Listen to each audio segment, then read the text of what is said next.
Emily Newitz from IO9, and I'll be moderating this panel. It's not very often that you get to talk about a show having deep intellectual conspiracies and, computer surveillance vigilantism and ass-kicking action and crime fighting at the same time. So that's why it's such a pleasure to be able to watch Person of Interest every week. And we've got the cast and producers here. So first, I'd like to invite out Jonah Nolan, who's the creator and a producer.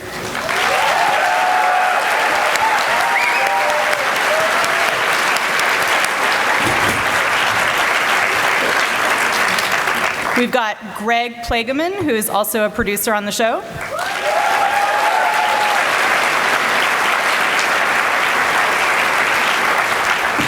All of the twisted ideas in the show come out of these guys' heads.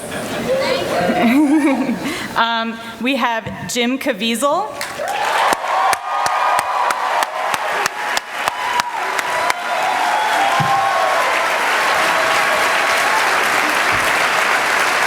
Master of ass-kickery. And we have Michael Emerson here.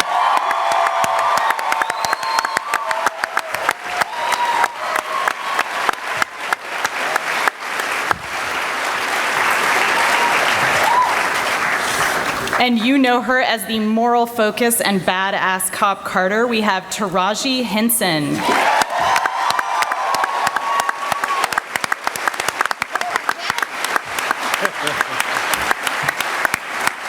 And the man who plays Fusco, the cop who's good and bad and good and bad, we have Kevin Chapman here.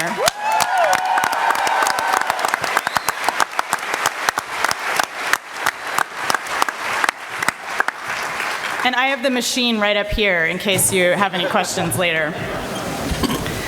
All right, so we just saw some great clips from the past year and a little hint of next season. So Jonah and Greg, I just want to start by asking you, what can you tell us about what's coming up? We had this insane cliffhanger. We're all like biting our nails.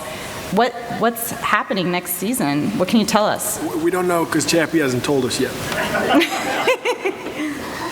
I can tell we need a lot more insurance after watching that clip. Are we going to see Root coming back? I think we all want to know.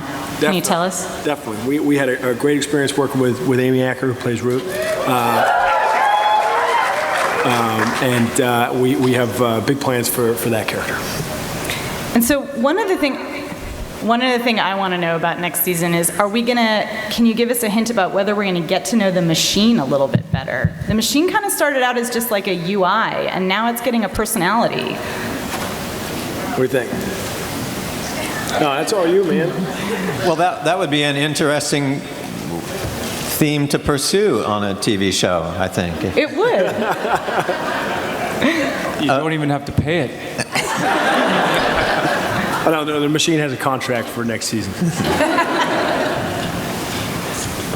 So if we know anything else, we're gonna be pursued by some kind of surveillance device. So I want to ask for Michael and Jim. One of the things that's so great about watching Finch and Reese in action is that you keep thinking that they're going to be a hero and a sidekick, and they never are. They're always kind of balancing between each one being a hero and each one being a sidekick sometimes. And I wonder how you guys do that. Tell us a little bit about how you keep that balance. It's contractual, actually. What percentage of time do you get to be the sidekick? And those meetings are long and acrimonious. No, it's just good writing, I think. And I think we daren't let them fall into very many predictable patterns. There's a lot of careful balancing that goes into this particular odd couple. And I think we're walking the razor's edge fairly well so far.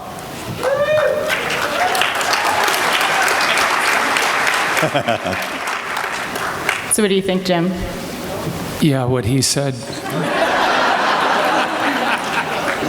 There's also been an interesting arc for you guys, which is that clearly at the beginning, like Jim, you were the brawn, you know, and Michael, you were the brains. And it's really, I feel like over the season, it's sort of switched. I mean, we've seen Reese reading some pretty crazy books, and we've seen Finch, you know, really getting out and kicking some ass. So do you feel like there's a little switch going on?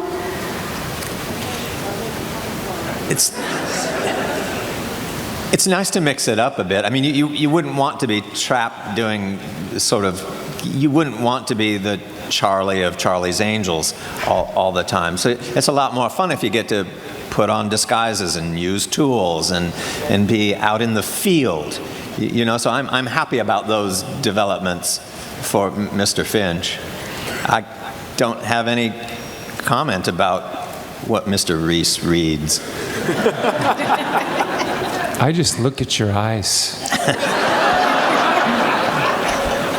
I think he's just sort of taking those books out of Finch's library. You know, just like we've had a lot of good glimpses this season.